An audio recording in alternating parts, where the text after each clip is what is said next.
Hello and welcome to month number 2 of the original Dollar Building Block Program, Volume 2.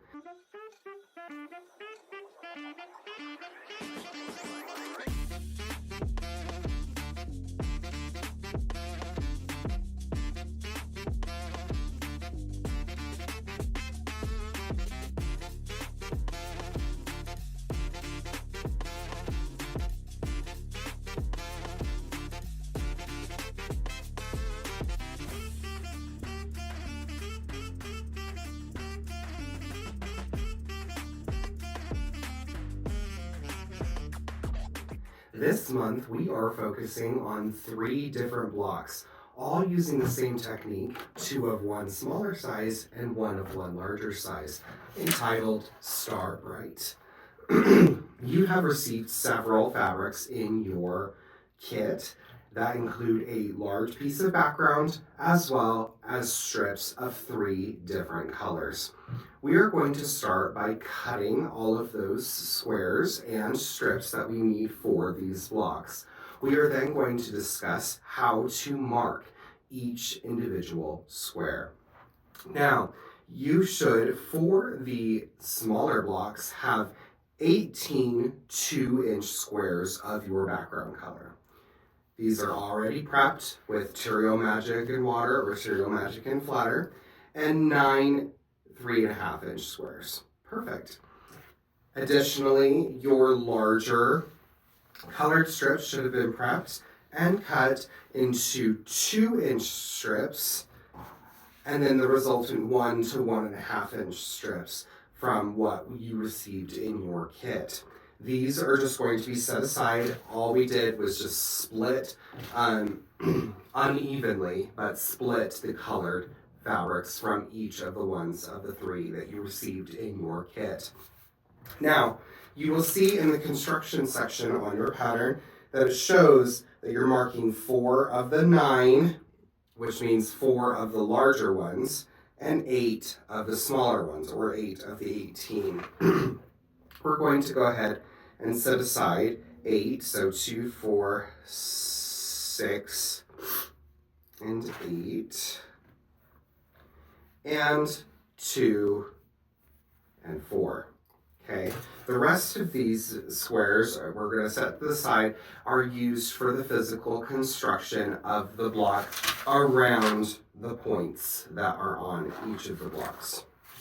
Now, what we're going to do is we're going to mark the wrong side of the material. Now, because I'm using a batik that was layered, I know which one is the wrong side, but does it really matter? Not particularly on batiks, because there are, on most well-created batik or hand-dyed material, it looks the same on front and back, just mirror images of each other. We're going to need a friction marker pen, not a ballpoint pen, but the felt tip marker pens, and a ruler in order to complete this marking. Perfect. So what we're going to go ahead and start with is marking our squares. We're going to go ahead and start by marking the actual center of each of our squares. Now, with the 1 3/4-inch line for all the 3.5-inch, and the 1-inch line for all of the 2-inch squares, obviously. But 1 3/4 is the halfway point, and we're just marking it on that physical edge. Just a little line, okay?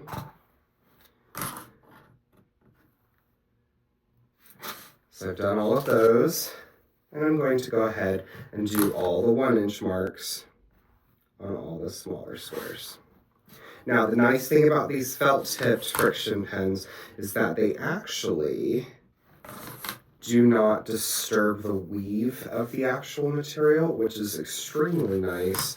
So it doesn't leave that halo line that's like permanently etched into your fabric, like normal friction ballpoint pens would, because you have to use so much force in order to see the actual line on the back of the material, but I'm barely having to do anything in order for you to see these lines, which is fabulous. Okay, just 2 more squares, marking on the 1-inch line, and I'm just making a little dash just at the top, okay? Now, what I'm going to do, I'm going to show you on the larger one for the rest of this demonstration for the video. Because it's easier to see with larger pieces. You're going to recreate every single one of these individual steps on the smaller block as well. There are 2 small blocks, 1 large block. So I'm going to take and match corner to corner, so corner to line, okay? And I'm going to make a solid line, just like that. Now I'm going to repeat that on the opposite side from corner to tip of line. Yes, we are going into the tip, the very edge of that square. You should have pieces that look like this. Now, for each of the blocks, we need 4 because there are 4 spiked units, 4 star spoke units. And so we're going to mark and then repeat.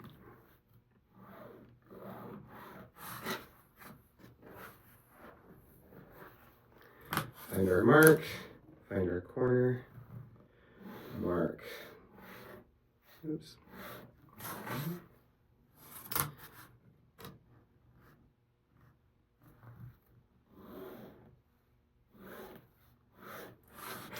Beauteous. And the last one.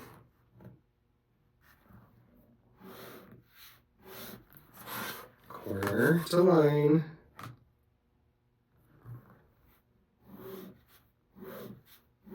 And corner to line. We now have 4 per block that have this marking completely to the edge of our square. What we're going to do is we have 2 different sets of colored strips.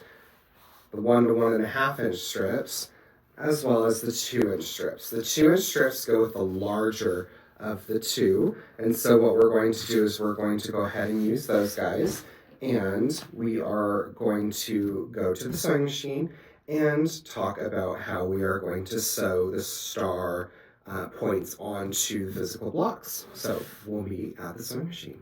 Okay, so now we're at the sewing machine. I have my squares and I have my strips, my 2 inch strips of fabric.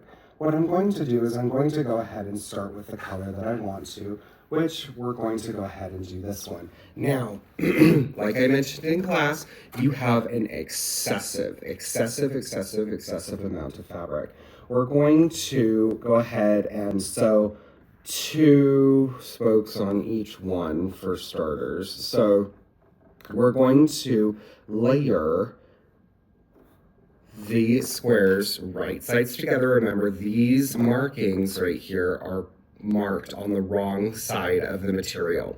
What we're going to do is that this is the right side of the strip, this is the right side of the square. They're going to match together, and we're going to overlap the excess of the strip underneath by 1/4 inch-ish underneath the line, exposing to the right of the line, and we're going to sew with a normal stitch length on the physical line.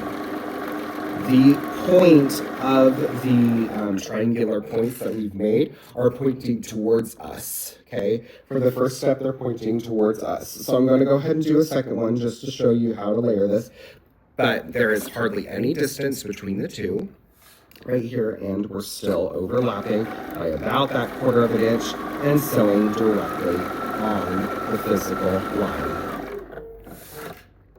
I'm going to go ahead and cut,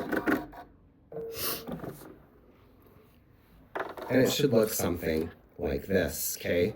Points were pointing towards us, and there was about 1/4 inch underlapping that line. Do we see that through the light? I think that looks pretty good right there. So what we're going to go ahead and do is we're going to do 2 more lines. So I'm going to open up my strip. That beep was my iron ready for me for the next step. How nice is that? So I'm going to go ahead,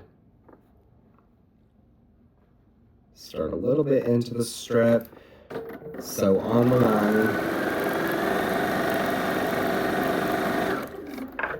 pointing towards us, So I like a machine that has a hover feature so that it's ready for me to stick in the next step. Okay, so I'm gonna go ahead and cut that.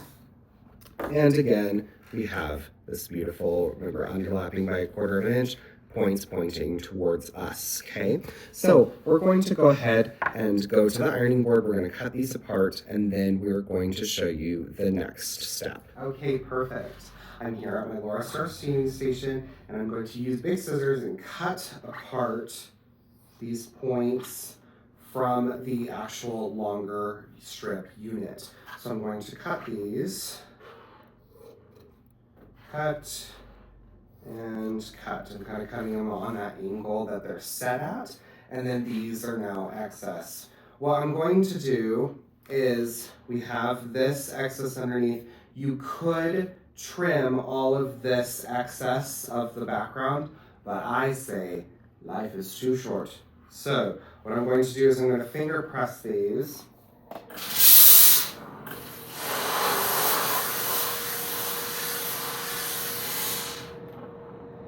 And press it above, okay? So I'm going to take this, use the color up, press it above.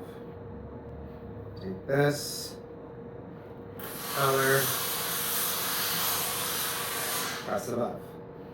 Take this, press, color above. Now, the units should look a little something like this, but when we flip them to the wrong side, you can see the existing square. Now you can take large scissors, dressmaker shears, or a rotary cutter and a ruler in order to do this in one step. But since I'm not at a cutting mat currently, I'll show you this way. What you're going to do is trim them even with the 3.5 inch squares. You're not cutting any of the excess square, okay? So this goes for both the smaller blocks and the larger block. Remember that the technique is the same, it's just the size is different.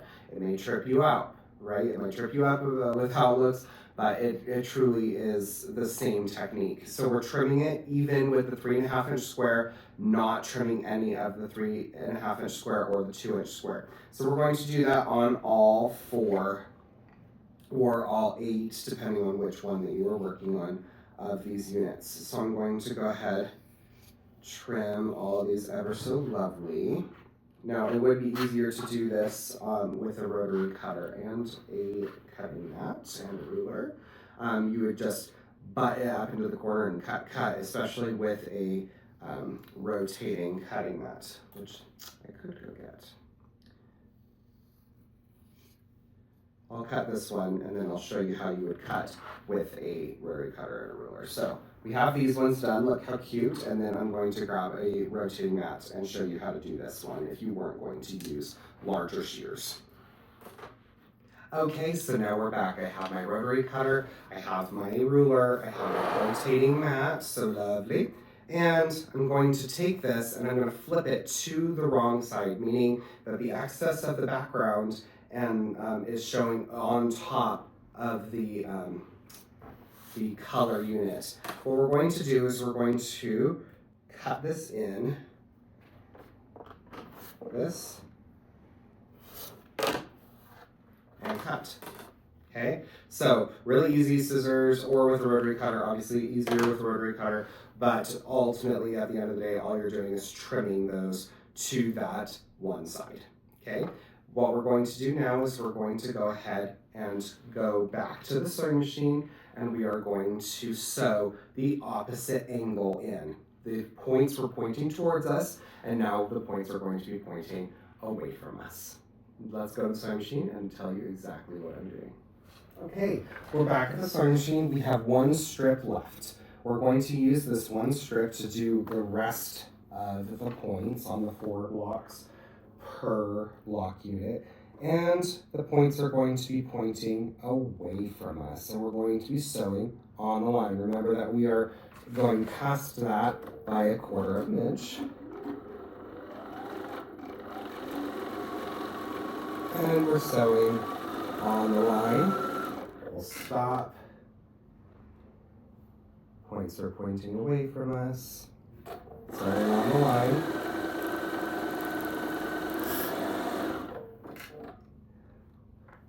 points are pointing away from us. So whatever you did, ultimately you could do whichever way that you wanted to, as long as they were either pointing away from you to start and then pointing towards you, or then pointing towards you like we did and then pointing away from you. As long as you're doing the opposite of what you did at the start, then you're good.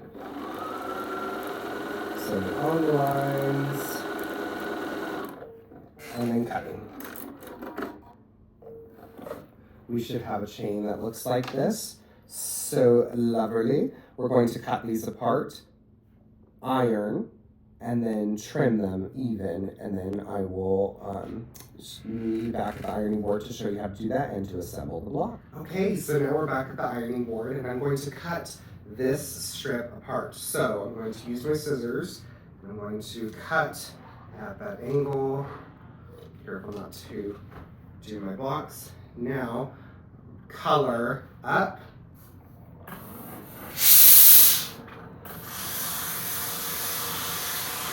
Perfect. Number one.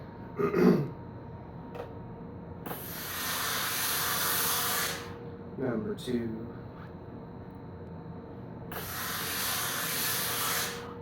Number three. Oops, didn't cut it from the end.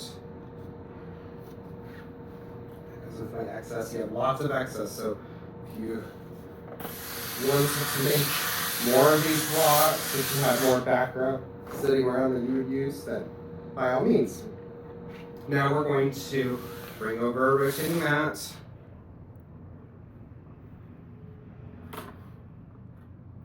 Go up into the corner, cut and cut. Look at our first point, yay! Then what we're going to do is go up into it, and into it.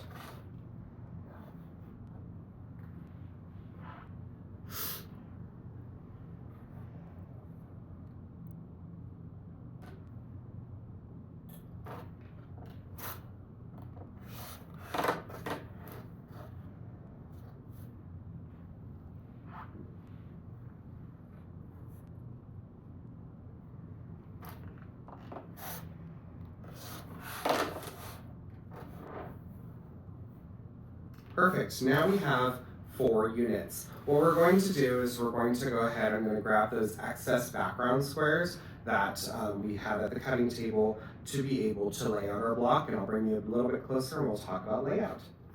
We're back on a rotating mat, we're going to talk about layout of the blocks. Now, because I'm going to repeat this multiple times, but because we are working with just the large block, that doesn't mean that the small blocks are not done the same, okay? I feel that the technique is exactly identical, just smaller, so just make sure that you're repeating steps in order to create the smaller blocks, okay? We don't need a separate video for the smaller blocks. So what I'm doing is we had two of one point color, 2 of the other point color, and then we've chosen this lighter one, and it kind of wreaths around like that. We're going to take our background and we're going to put that in all of the available spots, like this. So now these lighter points are wreathing around, and then these are opposite of each other, and these are opposite of each other. How lovely is that?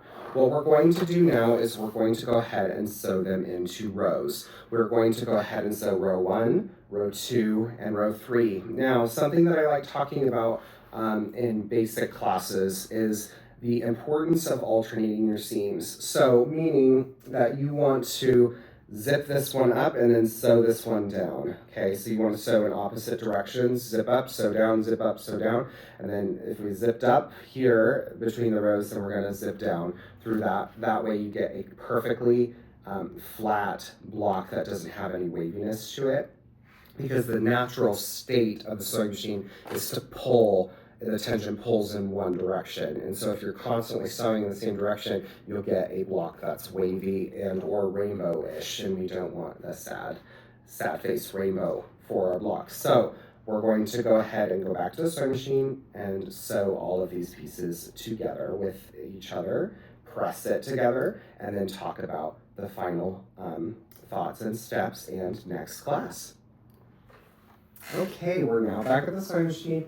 I brought my block over, and I'm going to go ahead and sew the first ones of each row. Make sure you're using a scant 1/4 inch, mainly meaning that you are doing one needle bit less than a standard 1/4, so that way it accommodates for all of your lovely potential ironing problems or the folds, so that way it gets an exact 1/4 that's easy from the fabric, so that you have a perfect block. So I'm just sewing the firsts of each one. Oops. Need to rethread my needle.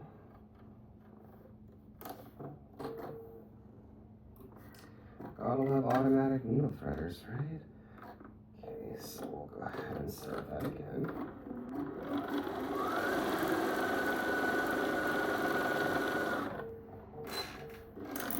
Okay, now we're going to sew the firsts of each one. So I'm going to kind of go in opposite order, and then I'm going to have the large bit on top, so that way I know that I am alternating my seams.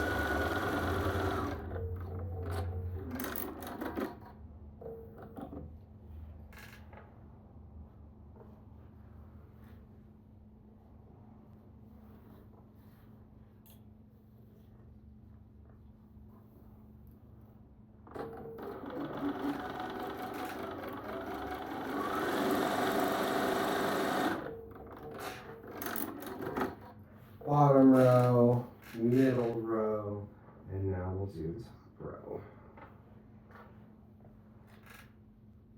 Put that together and sew with that scant 1/4 inch.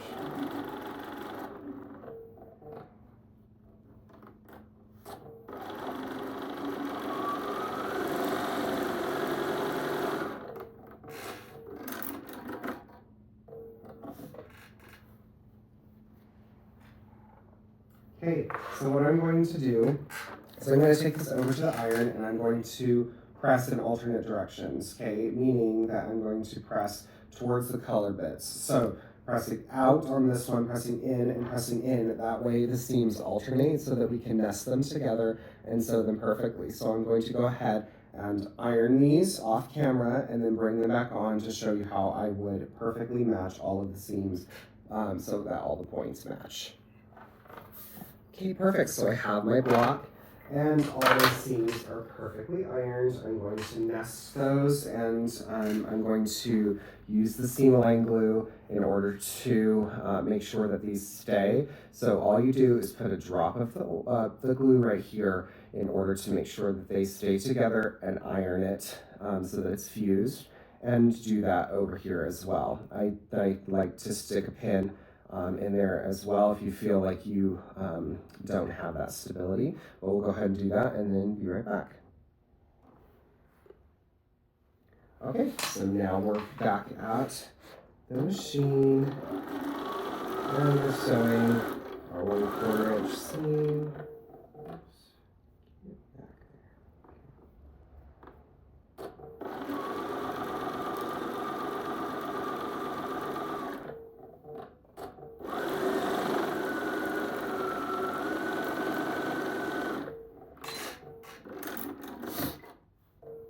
Okay, so now that this one's done, we'll open it up and ooh la la, perfection on the points. So we're going to go ahead and press this and then attach the 3rd row. So we'll be right back. Perfect, so we have rows 1 and 2 together. We're going to attach row 3 in the same way, nesting those seams, pinning and or gluing if you feel like it is necessary.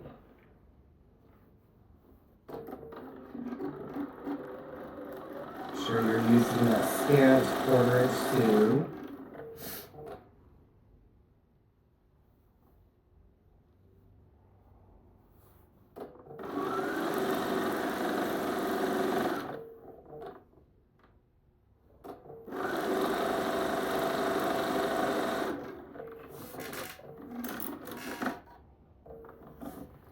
Perfect. Points are great. So we're going to go ahead and iron this and talk about final steps at the iron. See you there. Welcome back where we have our completed 9.5-inch block. You are going to make the 2 5-inch blocks with the exact same method. You will have oodles and oodles of colored fabric left over, as well as some background fabric left over in case you make any boo-boos. We are so excited to have had you for this month number 2 of volume 2 of the original Dollar Building Block program, and we look forward to seeing you for our next class on December 7th in the Reno location. This class will be held at noon, as always, for our demonstration, and you will have a week turnaround time to be able to have a grace period if you cannot come on the demonstration day, to be able to access the sales from today as well as the next class, and be able to get all of your fabric for free without paying the $5 fee. We hope you've enjoyed this Star Bright block and look forward to seeing you next month on December 7th. Happy holidays, everyone. Bye-bye.